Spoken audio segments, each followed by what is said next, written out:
10 محرم الحرام کو کربلا کا واقعہ رونما ہوا تو اس موسم میں اطراف و اکناف عالم میں اس حوالے سے بات ہوتی ہے، ذکر کیا جاتا ہے۔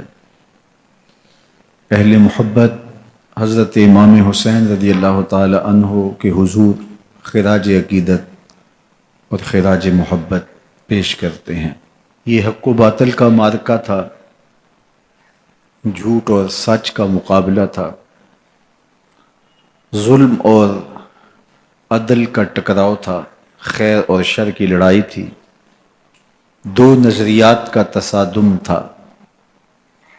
ایک طرف امام حسین رضی اللہ تعالی عنہ اور ان کے 72 جانثار تھے، اور دوسری طرف یزید اپنی تمام تر قوت کے ساتھ موجود تھا۔ حضرت امام حسین رضی اللہ تعالی عنہ سے مسلسل آخری وقت تک بیعت کا اسرار رہا، اور آپ آخری سانس تک یزید کی بیعت سے انکار کرتے رہے۔ حضرت امام حسین رضی اللہ تعالیٰ عنہ لڑائی کے لیے نہیں آئے تھے، ورنہ خواتین اور بچے ساتھ لانے کا کوئی مقصد نہیں تھا۔ آلات حرب و ضرب بھی نہیں تھے۔ عرب جو اپنے ساتھ سفر پہ معمول کی تلواریں اور اسلحہ جات رکھتے ہیں وہی تھے، اور آپ کو پیشکش بھی کی گئی۔ ترماح بن عدی بن حاتم نے، یہ حاتم تائی کا پوتا تھا، کہا کہ آپ میرے ساتھ ہمارے علاقے میں چلے جائیں۔ جب مختلف بادشاہوں نے عرب پر قبضہ کیا تو ہمارے قبائلی علاقے اس وقت بھی ان سے محفوظ رہے۔ ہم آزاد قبائل ہیں، میں چند دنوں میں آپ کی پشت پر 30,000 کا لشکر کھڑا کر دوں گا جو جانثار ہوگا۔ لیکن حضرت امام حسین رضی اللہ تعالیٰ عنہ نے ترماح بن عدی کی اس پیشکش کو قبول نہیں کیا اور آگے بڑھے۔ دشت نینوا میں، جسے دشت کربلا بھی کہتے ہیں، حر بن یزید ریاحی 500 سواروں کو ساتھ لے کر کے حضرت امام حسین کو محصور کر دیتا ہے، اور پھر یزید کا لشکر وہاں جمع ہونا شروع ہو جاتا ہے۔ 22,000 یا 30,000 کا لشکر امام حسین رضی اللہ تعالی عنہ کے اطراف میں لگا دیا گیا۔ 3 دن تک اس خانوادے کے لیے پانی بند کر دیا گیا۔ پانی کے بغیر تو انسان کی زندگی معطل ہو جاتی ہے، اور 3 دن کی مسلسل پیاس، اور پیاس میں بلکتے 6 ماہ کے بچے، خواتین اور بوڑھے۔ لیکن عزیمت کی راہوں کے یہ مسافر کسی صورت بھی یزید سے بیعت کرنے پہ آمادہ نہ ہوئے۔ یہ ایک ہیلا تھا کہ پانی بند کریں گے، بچے بلکیں گے، خواتین بے چین ہو جائیں گی تو یہ مجبور کر دیے جائیں گے۔ لیکن کہا تم جو کرنا ہے کرو۔ یہ بات طے شدہ ہے کہ ہم یزید سے بیعت نہیں کریں گے۔ پھر 3 ماہ پانی بند کرنے کے بعد حضرت امام حسین رضی اللہ تعالیٰ عنہ اور ان کے خاندان کو جس طرح ذبح کیا گیا، یہ ایک دردناک کہانی ہے۔ 72 افراد کربلا میں شہید کر دیے گئے۔ اہل حق کا یہ قافلہ بھوک اور پیاس سے نڈھال تھا، لیکن عزیمت کی راہوں کا یہ مسافر سرنگوں نہیں ہوا اور یزید کے ہاتھ پہ بیعت نہیں کی۔ امام حسین رضی اللہ تعالی عنہ آپ کے بیٹے، بھائی، بھتیجے، بھانجے، اعیان و انصار، محبین شہید کر دیے گئے۔ 70 لوگ آپ سے پہلے شہید کیے گئے، پھر امام حسین رضی اللہ تعالی عنہ شہید کر دیے گئے۔ سوید نامی ایک زخمی وہ چھری لے کر کے حملہ آور ہوئے اور وہ بھی شہید کر دیے گئے. یہ کربلا کے آخری شہید تھے جو حضرت امام حسین کے بعد شہید ہوئے. لیکن ان کی خون آشام تلواروں کی ابھی پیاس نہیں بجھی اور ان کی آتش غیظ و غضب ابھی ٹھنڈی نہیں ہوئی. شمز الجوشن حضرت علی اوسط جنہیں امام زین العابدین کے نام سے دنیا جانتی ہے، 14 سال کی عمر میں تھے، بیمار تھے، خیمے میں گھس کے ان کو بھی شہید کرنے لگا. تو حمید بن مسلم نے کہا کہ کیا بچوں کو بھی شہید کیا جائے گا؟ تو وہ رک گیا. عمر بن سعد کے حکم نامے سے مقدس لاشوں پر گھوڑے دوڑائے گئے، حتیٰ کہ ان کی ہڈیاں چور چور ہو گئیں اور شہیدوں کے سر نیزوں پہ چڑھا دیے گئے. حسین ابن علی اور ان کے آیان و انصار کاٹ دیے گئے. فتح کے نعرے بجے، جشن منائے گئے اور یہ قافلہ کربلا سے کوفے کی جانب روانہ ہوا. شہیدوں کے سر نیزوں پہ آگے آگے چل رہے ہیں اور اونٹوں کے اوپر حضور کی بیٹیاں، حضور کی شہزادیاں اور حضرت امام زین العابدین کو باندھا گیا ہے اور یہ تقدس مآب قافلہ کوفے پہنچتا ہے. ابن زیاد بہت خوش تھا کہ جیسے اس نے کوئی بہت بڑا کام کر لیا ہو. نواسہ رسول کا سر ایک تشت میں رکھا اس کے سامنے تھا اور وہ چھڑی سے آپ کے ہونٹوں اور آپ کے دانتوں پر ضرب لگاتا. حضرت زید بن ارقم رضی اللہ تعالی عنہ صحابی رسول اس مجلس میں موجود تھے. وہ کھڑے ہو گئے، غصے سے ان کا بدن کانپ رہا تھا اور آپ نے کہا، ظالم، چھڑی کو یہاں سے ہٹا لے. میں نے خود ان آنکھوں سے رسول اللہ کو یہ ہونٹ چومتے ہوئے دیکھا ہے. ابن زیاد غصے میں بپھرا ہوا بولا، اگر تو بوڑھا نہ ہوتا تو میں تیری گردن اڑا دیتا. حضرت زید بن ارقم روتے ہوئے دربار سے باہر نکلے اور ساتھ اہل کوفہ کو مخاطب کر کے کہا کہ اہل کوفہ، تم نے حسین ابن علی کو شہید کر دیا اور ابن مرجانہ کے غلام بن گئے. حضرت زینب سلام اللہ علیہا ایک کونے میں بیٹھی تھی، پرانے کپڑوں میں ملبوس. ایک وہ وقت بھی تھا کہ سیدہ زینب سلام اللہ علیہا جب کوفے میں آئیں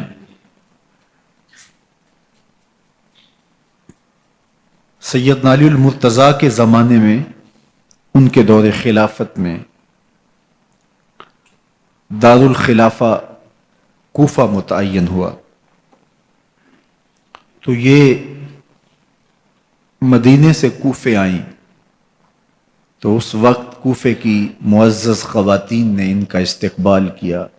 خلیفۃ المسلمین کی شہزادی، رسول اللہ کی بیٹی سیدہ فاطمہ الزہرا کا عکس حضرت زینب سلام اللہ علیہا کوفے میں داخل ہوئیں.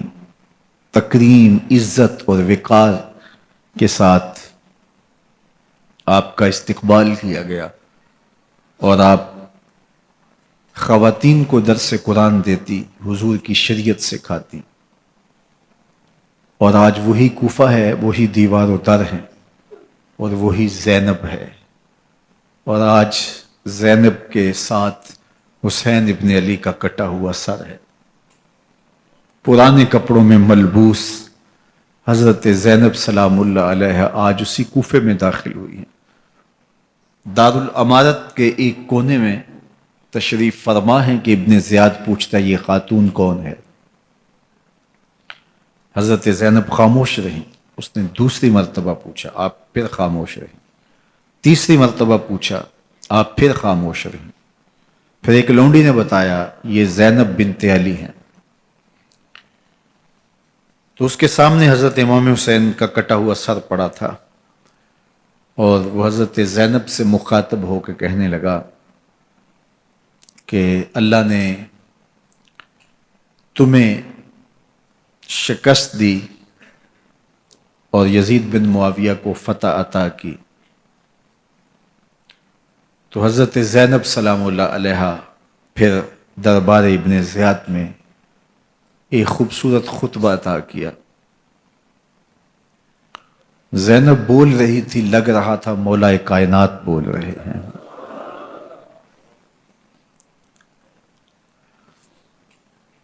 یہ خطبہ بامر مجبوری تھا، ابن زیاد کی خرافات کا جواب تھا۔ تو ابن زیاد سے اس کا جواب تو نہ بن پڑا، لیکن کہنے لگا کہ بڑی مکفہ اور مسجع گفتگو کی، تمہارا باپ علی بھی بہت اچھا شاعر تھا۔ تو سیدہ زینب سلام اللہ علیہ نے فرمایا ہمیں مکفہ گفتگو سے کیا غرض، یہ تو ایک حقیقت ہے جو ہم نے بیان کی۔ تو حضرت علی اوسط امام زین العابدین بھی پاس تھے، تو دیکھ کر کے کہنے لگا کہ یہ لڑکا کون ہے؟ تو فرمایا میں علی بن حسین ہوں۔ تو کہا کہ انہیں تو قتل کر دیا گیا۔ کہا وہ میرے بھائی تھے اور ان کا نام بھی علی تھا، میرا نام بھی علی ہے۔ تو اس نے کہا کہ اس لڑکے کو لے جاؤ اور قتل کر دو۔ حضرت زینب علی اوسط امام زین العابدین کے ساتھ چمٹ گئیں اور کہا کہ اگر تم اسے قتل کرو گے تو اس کے ساتھ مجھے بھی قتل کرنا ہوگا۔ تو ابن زیاد کہنے لگا کہ یہ عورت سچ کہتی ہے، واقعی اس کے جذبات یہی ہیں۔ اور الصلاۃ جامعہ کی پکار کے ساتھ مسجد کوفہ میں آ گیا۔ کوفے کے لوگ سارے ابن زیاد کے سامنے تھے۔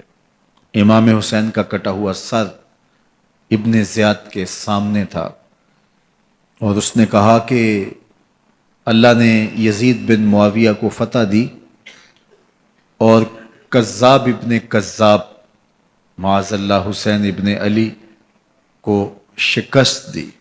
جب اس نے یہ بات کہی تو عبداللہ بن عفیف الازدی رضی اللہ تعالی عنہ موجود تھے، وہ کھڑے ہو گئے۔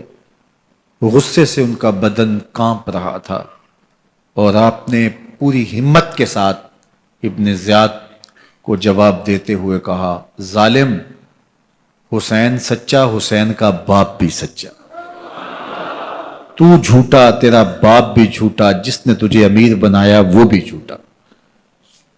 تو ابن زیاد نے جب اپنے بارے عبداللہ بن عفیف سے یہ بات سنی تو اس نے حکم دیا کہ ان کا سر کاٹ دیا جائے، اور پھر حضرت عبداللہ ابن عفیف رضی اللہ تعالی عنہ کو شہید کیا گیا اور ان کی لاش کو سولی چڑھا دیا گیا۔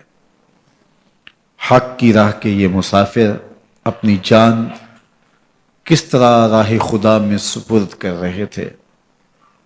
اہل کوفہ سہمے ہوئے، ڈرے ہوئے ابن زیاد کے دربار میں بیٹھے تھے، اور امام حسین رضی اللہ تعالی عنہ کے قتل کا، ان کی شہادت کا انہیں دکھ تو تھا، لیکن ان کے اندر ہمت، طاقت اور توانائی نہیں تھی۔ ان کی تلواریں یزید کے ساتھ رہیں اور دل امام حسین رضی اللہ تعالی عنہ کے ساتھ رکھنے کی بات کرتے تھے۔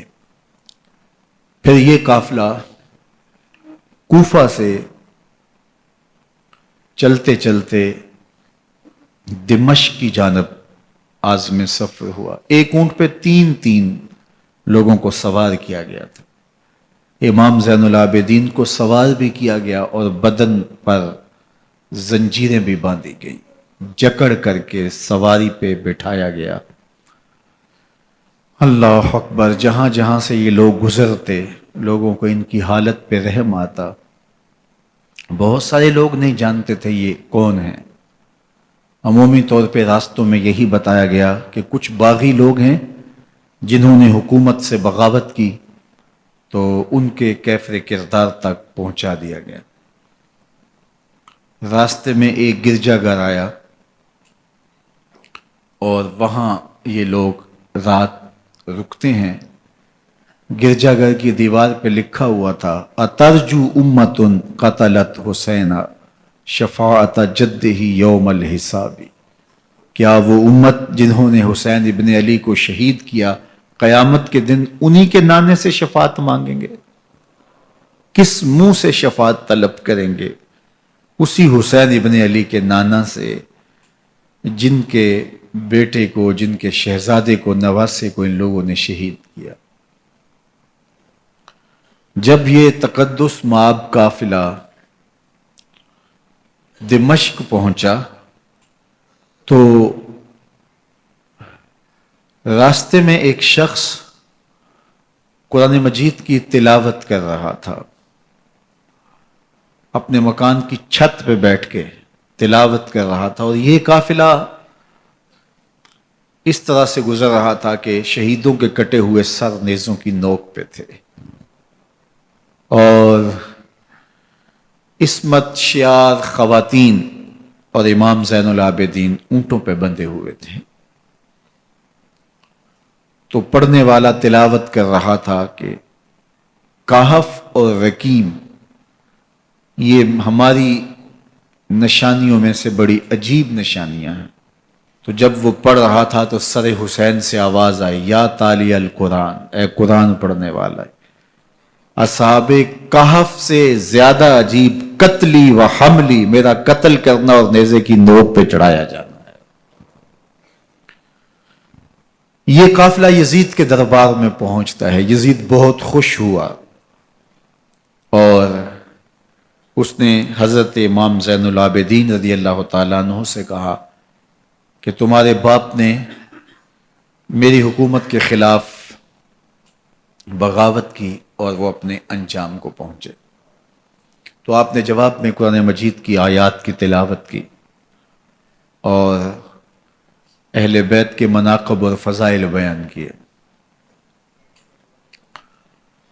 سیدہ زینب سلام اللہ علیہ کا ایک خطبہ اہل بیت کی عظمت, مناقب اور فضائل میں یزید کے دربار میں اپنی انوکھی اور البیلی شان رکھتا ہے.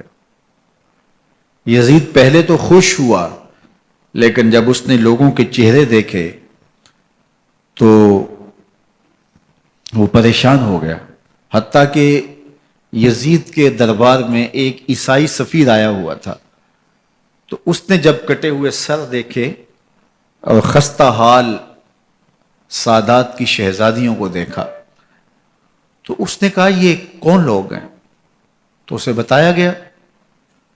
تو اس نے بڑے تاسف کا اظہار کیا, کہا کتنے بد نصیب لوگ ہو, ہمارے پاس حضرت عیسیٰ علیہ السلام کے گدھے کا کھر موجود ہے اور ہم اسے بھی عزت کی جگہ پہ رکھے ہوئے ہیں, اور تم کتنے بدبخت ہو اپنے رسول کے نواسے کو شہید کر دیا. بے مروت بے وفا تیرا بھی کیا افسانہ ہے, جس نے اپنی ہی شمع کو گل کیا تو وہ پروانہ ہے. تو یزید نے جب لوگوں کے تیور دیکھے اور بدلتے ہوئے حالات دیکھے تو اس نے تعصف کا اظہار کیا اور کہا اللہ برا کرے ابن زیاد کا, وہ امام حسین کو میرے تک پہنچنے دیتا تو میں ان سے اچھا معاملہ کر لیتا. کچھ لوگ اس سے یزید کو بری الذمہ قرار دینے کی کوشش کرتے ہیں, لیکن یزید کے اپنے حکم سے سب کچھ ہوا۔ ابن اسیر نے لکھا ہے کہ جب یزید مرا تو ابن زیاد دمشق آ رہا تھا، اس کے ساتھ مسافر بن شریح بھی تھا، تو اچانک وہ کچھ سوچنے لگا۔ تو مسافر بن شریح نے کہا کہ ابن زیاد میں تمہیں بتاؤں تم کیا سوچ رہے ہو؟ کہا بتاؤ۔ کہا تم یہ سوچ رہے ہو کہ میں نے نواسہ رسول کو شہید کیوں کیا؟ تو کہنے لگا کہ یہ مجھے یزید کا حکم تھا، اور اگر میں نواسہ رسول کو شہید نہ کرتا تو وہ مجھے قتل کر دیتا۔ اور جب مسلم بن عقبہ کو مدینہ المنورہ کی حرمت کو پامال کرنے کے لیے اور حضرت عبداللہ ابن زبیر رضی اللہ تعالیٰ عنہ کی خلافت کے اعلان کے بعد مکہ المکرمہ پر حملے کے لیے جو یزید نے بھیجا، تو اس سے قبل اس نے ابن زیاد کو کہا کہ یہ کام تم کرو۔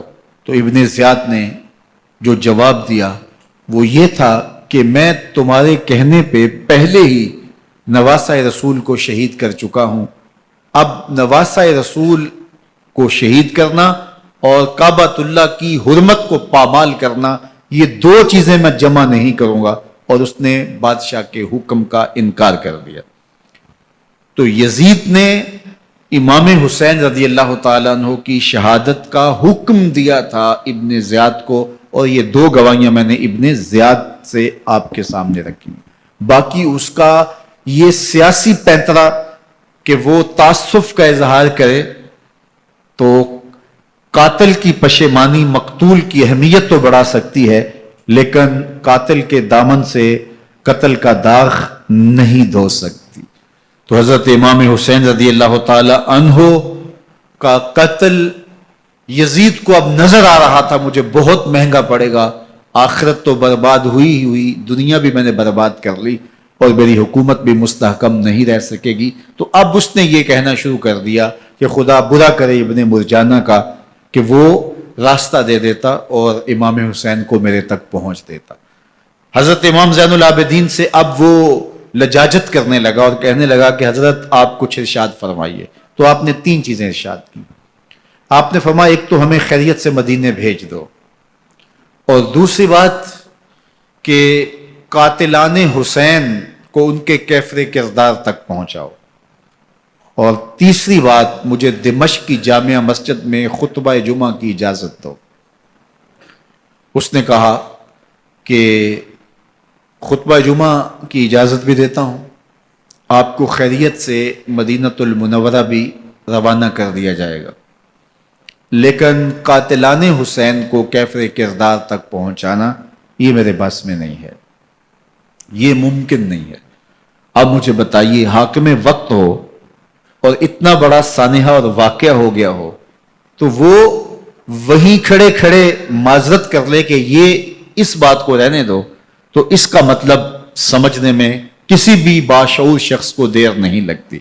اسے چاہیے تھا کہ وہ کہتا کہ میں اس کی تحقیق کروا کے جو بھی مجرم ہے وہ کیفر کردار تک پہنچے گا، اور آپ نہ بھی کہتے تو یہ میں کرتا چونکہ میں حاکم وقت ہوں۔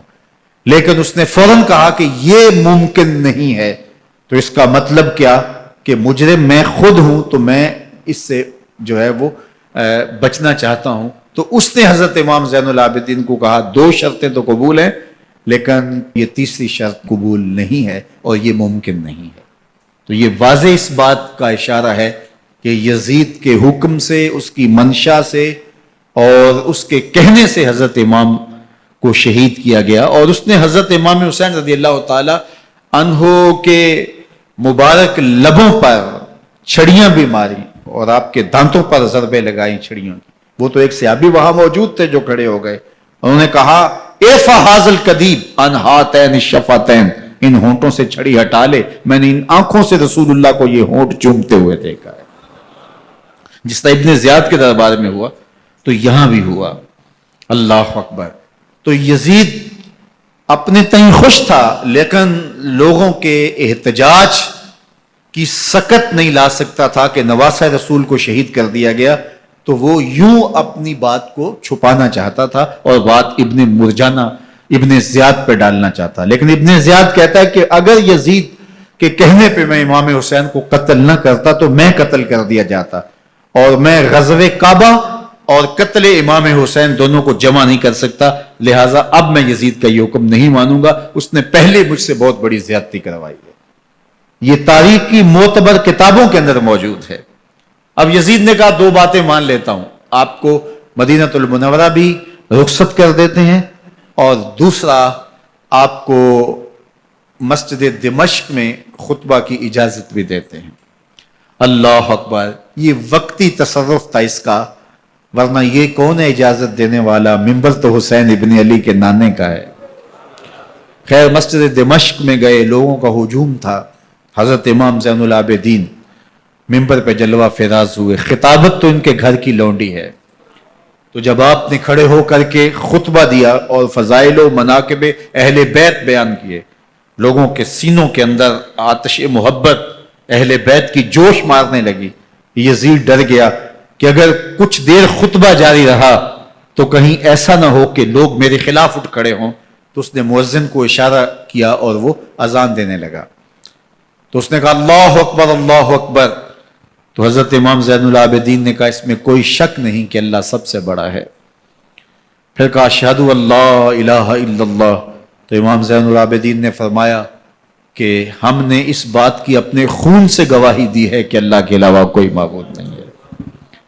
پھر اس نے کہا اشہد ان محمد رسول اللہ، تو حضرت امام زین العابدین نے یزید کی آنکھوں میں آنکھیں ڈال کے کہا یزید دیکھ، اذان میں تیرے نانے کا نام ہے یا میرے نانے کا نام ہے؟ تو حسین ابن علی رضی اللہ تعالی عنہ کا نام کبھی بھی مٹنے والا نہ زیاد کا وہ ستم رہا، نہ یزید کی رہی وہ جفا، رہا تو نام حسین جسے زندہ رکھتی ہے کرب۔ یزید نے امام حسین رضی اللہ تعالیٰ عنہ کو راستے سے ہٹا دیا، اس کا خیال تھا کہ یہ باغی ہیں اور میں ان کو کچل دوں۔ حضرت امام حسین شہید کر دیے گئے، ان کا خاندان شہید کر دیا گیا۔ صرف 14 سال کے امام زین العابدین رضی اللہ تعالی عنہ اس حادثے میں، اس واقعہ میں جو ہے وہ بچے، اور سب سے زیادہ دکھ اپنی آنکھوں سے انہوں نے دیکھے، کربلا کا منظر بھی دیکھا، کوفے کا دارالعمارہ بھی دیکھا، اور دمشق کا دربار یزید بھی دیکھا، اور پھر یہاں سے مدینے پہنچ کر اہل مدینہ سے جو سامنا ہوا امام زین العابدین نے وہ لمحے بھی دیکھے۔ کہتے ہیں اس واقعہ کربلا کے بعد حضرت امام زین العابدین کبھی ہنسے نہیں تھے، جب بھی پانی پینے لگتے تو رو پڑتے، انہیں شاید سکینہ کی پیاس یاد آ جاتی تھی۔ امام زین العابدین کا رنگ زرد ہو جاتا جب کربلا کی یاد آتی، اور بسا اوقات شہر سے وحشت ہونے لگتی اور دور باہر نکل جاتے اور جا کر کے وہاں خیمہ گاڑ لیتے اور مہینہ مہینہ وہاں ذکر و فکر اور عبادت میں لگے رہتے۔ امام زین العابدین کے ہاتھوں میں ہتھ کڑیاں، پاؤں میں زنجیریں، اور اونٹ پہ باندھ کر کے جب حضرت امام زین العابدین کو شہیدوں کی لاشوں کے قریب سے گزارا گیا تو غشی پہ غشی طاری ہو رہی تھی امام زین العابدین پہ، اور وہ گھڑیاں بھی امام زین العابدین پر کتنی دردناک تھیں کہ جب شہزادیاں اونٹوں کے ساتھ باندھی گئی تھی اور امام زین العابدین اپنے بابا کا سر اپنے سامنے چلتا ہوا دیکھتے تھے، اور یہ دردناک لمحے کہ جب رات کی گھڑی آئی تو زینب سلام اللہ علیہ نے دیکھا کہ زین العابدین کے آنسو نہیں تھمتے اور ان کو غشی پہ غشی آتی ہے، تو وہ آگے بڑھ کے ان کو اپنی آغوش میں سمیٹتی ہیں اور کہا زین العابدین کیا ہوا؟ کہا کہ پھپھو جان اگر ہو سکے تو بابا کا سر کچھ دیر کے لیے میری گود میں نہیں آ سکتا ہے۔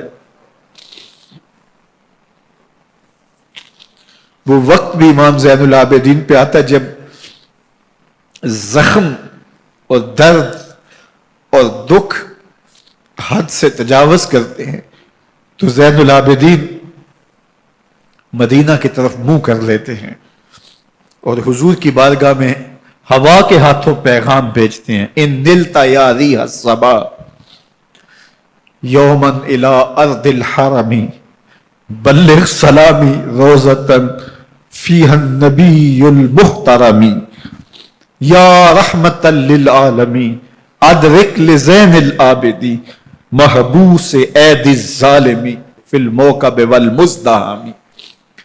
امام زین العابدین نے یہ سارا دردناک منظر اپنی آنکھوں سے دیکھا اور یہ سارے دکھ سہے۔ امام زہری کہتے ہیں کہ ولید کے زمانے میں دوبارہ امام زین العابدین کو پکڑ لیا گیا اور ان کے ہاتھوں میں دوبارہ ہتھ کڑیاں اور پاؤں میں بیڑیاں ڈال دی گئیں۔ میں ملنے گیا تو جو ہی امام کے ہاتھوں میں ہتھ کڑیاں دیکھی تو میرا دل ڈولنے لگا اور میری آواز گلے میں دب گئی اور آنسو تھے کہ تھمتے نہیں تھے۔ تو امام زین العابدین نے مجھے دیکھا تو مجھے تسلی دیتے ہوئے کہا زہری کیا ہوا تمہیں؟ تو میں نے کہا حضرت کربلا میں تھوڑے دکھ دیکھے تھے اور اب یہ حالت مجھ سے دیکھی نہیں جا رہی۔ تو امام زین العابدین نے ان زنجیروں کو اور ان ہتھ کڑیوں کو جن سے آپ جکڑے گئے تھے جھٹکا دیا، لوہے کی زنجیریں ٹوٹ گئیں۔ کہا زہری ہم اللہ کی تقدیر پہ راضی ہے ورنہ یہ زنجیریں کیا ہوتی ہیں۔ امام زین العابدین کو اللہ نے عزتوں سے نوازا تھا، ہر دور کے حاکم وقت ڈرتے تھے اور ان کی عزت سے حسد کرتے تھے۔ ولید بن عبد الملک بنو امیہ کا بڑا تگڑا حکمران گزرا ہے۔ ایک دن طواف کرتے کرتے حجر اسود کے سامنے آیا، اس کے دل میں آیا کہ میں حجر اسود کو بوسہ کروں، لیکن رش اتنا تھا کہ آگے بڑھنے کی ہمت نہ ہوئی اور پیچھے ہٹ کے کھڑا ہو گیا کہ رش کم ہوتا ہے تو میں حجر اسود کو چومتا ہوں۔ اتنے میں امام زین العابدین رضی اللہ تعالی عنہ وہ بھی طواف کرتے کرتے حجر اسود کے قریب آئے، ایک لمحے کے لیے توقف کیا، لوگوں نے راستہ چھوڑ دیا۔ امام زین العابدین آگے بڑھے، حجر اسود کو چوما، پھر آگے بڑھ گئے۔ ولید بن عبد الملک کو بڑا غصہ آیا کہ لوگوں نے میرے لیے تو راہیں نہیں چھوڑی اور زین العابدین کے لیے راہیں چھوڑ دی ہیں۔ تو وہ اپنے درباری شاعر کو، فرزدق کو جو اس کے ساتھ کھڑا تھا، اس کو پوچھتا ہے من ہاذا، یہ کون ہے؟ حالانکہ اسے پتا تھا یہ امام زین العابدین ہے۔ بعض اوقات سوال تفہیم کے لیے کیا جاتا ہے، سمجھنے کے لیے کیا جاتا ہے، اور بعض اوقات سوال تحقیر کے لیے کیا جاتا ہے۔ جس طرح کسی شخص کو آپ پسند نہ کرتے ہو اور وہ کوئی کام کرے تو آپ کہتے ہیں یہ کون ہے، یہ کون ہے؟ تو اس نے کہا من ہاذا، یہ کون ہے؟ اب فرزدق شاعر تھا اور درباری شاعر تھا، اسے اچھی طرح پتا تھا کہ من ہاذا سے بادشاہ کیا سننا چاہتا ہے، لیکن آج اس کی غیرت ایمانی جاگی۔ بادشاہ نے کہا من ہاذا، یہ کون ہے؟ تو فرزدق نے بادشاہ کی آنکھوں میں آنکھیں ڈال کے کہا بادشاہ تو نہیں جانتا یہ کون ہے؟ اس کو تو بطحا کے سنگ ریزے بھی جانتے ہیں، اس کو تو زمین والے بھی جانتے ہیں، آسمان کے فرشتے بھی جانتے ہیں۔ یہ فاطمہ کا بیٹا ہے، یہ علی کا شہزادہ ہے، یہ رسول اللہ کا نواسہ ہے۔ تیرا من ہاذا کہنا اس معرفہ کو نکرا نہیں کرے گا، یہ کل بھی معرفہ تھا، یہ آج بھی معرفہ ہے۔ کھڑے کھڑے امام زین العابدین کی شان میں ایک طویل قصیدہ لکھ دیا۔ بادشاہ تو اس سے کچھ اور سوچ رہا تھا، الٹ ہو گیا، اس نے ایک فرزدق کو جیل میں ڈال دیا۔ امام زین العابدین کو پتا چلا، آپ نے اشرفیوں کی 2 تھیلیاں خادم کے ہاتھ بیچی کہ ہماری وجہ سے تمہارے اوپر یہ افتاد پڑی ہے۔ تو اس نے تھیلیاں قبول کی، چوما آنکھوں سے لگائیں اور پھر خادم کے ہاتھ میں دیتے ہوئے کہا امام کو میرا سلام دے دینا اور کہنا حضرت ساری زندگی نے ٹگوں کے لیے، ان پیسوں کے لیے، اشرفیوں کے لیے شاعریاں کی ہیں، یہ جو میں نے قصیدہ لکھا ہے آپ کے نانا کی شفاعت کے لیے لکھا، جو دلوں کو فتح کر لے وہی فاتح زمانہ۔ امام حسین کو تو کاٹ دیا گیا نا، اس لیے کاٹ دیا گیا کہ یہ ہماری حکومت سے بغاوت کر رہے ہیں، انہوں نے یہ کہا، بہانہ یہ بنایا، نظم حکومت میں یہ مخل ہو رہے ہیں، لہٰذا انہیں شہید کر دیا گیا۔ نہ صرف انہیں شہید کیا گیا، سر کاٹے گئے، نیزوں کی نوک پہ چڑھائے گئے، لاشوں پہ گھوڑے دوڑائے گئے۔ کیا کیا ظلم تھا، کیا کیا جبر تھا جو روا نہیں رکھا گیا۔ پیاسا رکھا گیا، بھوکا رکھا گیا، 6 ماہ کے بچے بھی نہیں چھوڑے گئے۔ امام حسین جب حضرت علی اصغر کو اپنے ہاتھوں پہ اٹھا کے فرات کے کنارے جا کھڑے ہوئے تو آپ نے اشقیاء سے مخاطب ہو کے کہا کہ تمہاری لڑائی تو مجھ سے ہے، اس 6 ماہ کے بچے نے تمہارا کچھ نہیں بگاڑا. چلو سے پانی بھرا تاکہ اصغر کا حلق تر ہو جائے، تو پانی ابھی حلق تک نہیں پہنچا، 2 شاخہ سن سناتا ہوا تیر آیا اور علی اصغر کا گلا چیر گیا. اور کہتے ہیں وہ جو تیر تھا جو حضرت علی اصغر کا گلا چیر کے آگے گزرتا ہے، وہ تیر تھا جو جانوروں کو مارنے کے لیے استعمال کیا جاتا ہے. گردن لٹک جاتی ہے، خون بہنے لگتا ہے. امام حسین اس خون کو آسمان کی طرف اچھال کے کہتے ہیں مالک حسین کی یہ قربانی بھی قبول فرما لے. نسل مٹا دی گئی، شہید کر دیے گئے، گھوڑے دوڑائے گئے. سادات کرام عصمت شعار پیغمبر زادیوں کو اونٹوں پہ بٹھایا گیا، رسیوں سے جکڑا گیا، چادریں چھیننے کی کوشش کی گئی، کیا کچھ نہیں ہوا. تاریخ دردناک ہے، اور یہ پیغمبر کے ماننے والوں نے، کلمہ پڑھنے والوں نے یہ سب کچھ کیا. بے مروت، بے وفا، تیرا بھی کیا افسانہ ہے، جس نے اپنی ہی شمع کو گل کیا تو وہ پروانہ ہے. لیکن یزید کی دلیل یہ تھی کہ یہ حکومت کا نظم چلتا ہے، اسے چلنے دیا جانا چاہیے، انہوں نے کیوں رکاوٹ ڈالی ہے، لہٰذا یہ باغی ہیں، ان کو کاٹ دیا جائے. میں کہتا ہوں امام حسین کو شہید کر دیا گیا، ان کے اعیان و انصار کو شہید کر دیا گیا، پورے خاندان کو پیاسا رکھ کے ذبح کر دیا گیا، 6 ماہ کے بچے بھی نہیں چھوڑے گئے، 80 سال کے بوڑھوں کو بھی شہید کیا گیا. خواتین کو اونٹوں پہ بٹھایا گیا اور گلی گلی عصمت معاب پیغمبر رحمت کی شہزادیوں کو کوفے اور دمشق کے بازاروں کے اندر بھرایا گیا. تو مجھے بتائیں اس کے بعد یزید کی حکومت نے کیا کیا، ان کا کیا کارنامہ تھا؟